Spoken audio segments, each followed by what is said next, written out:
මහසෝන සිංහල ජනප්‍රවාදී භයානක යක්ෂයෙක්. බලයෙන් පඩු හොල්මන් කරන බලවත්ම යක්ෂයා.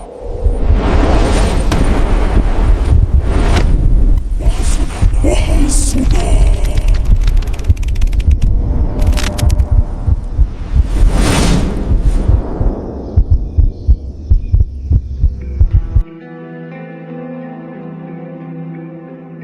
මහසෝනා සැමවිටම යක්ෂයෙක් නොවේ. ඔහු වරක් ශ්‍රී ලංකාවේ බලවත්ම රණශූරයන්ගෙන් කෙනෙකි. ඔහුගේ සැබෑ නම රිටිගල ජයසේනයි.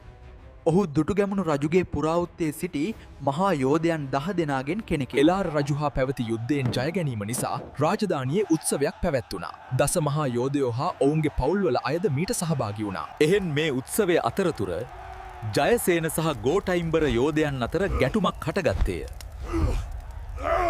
ගෝ එයිම්බර ඔහුට බලවත් පාපහරක් එල්ල කළේය. ජයසේන ක්ෂණිකව මියගියේය. ඔහුගේ ඛේදජනක අවසානය දුටු වෙසමුණි දෙවියා අනුකම්පා කළේය.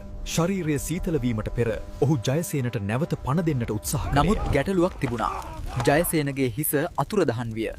කාලය ගෙවී යමින් තිබුණි. කාලය ඉක්මනින් ගත වෙන නිසා වෙසමුණි දෙවියන් වලසකුගේ හිසක් ජයසේනට හයි කළා. ජයසේන උපදුනා. නමුත් ඔහු තවදුරටත් මිනිසෙකු නොවේ.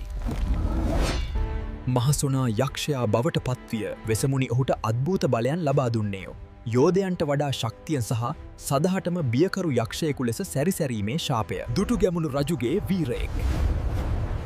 ශ්‍රී ලංකාවේ වඩාත්ම බියකරු යක්ෂයා බවට පත් වූයේ එලෙසිනි. මහසෝනා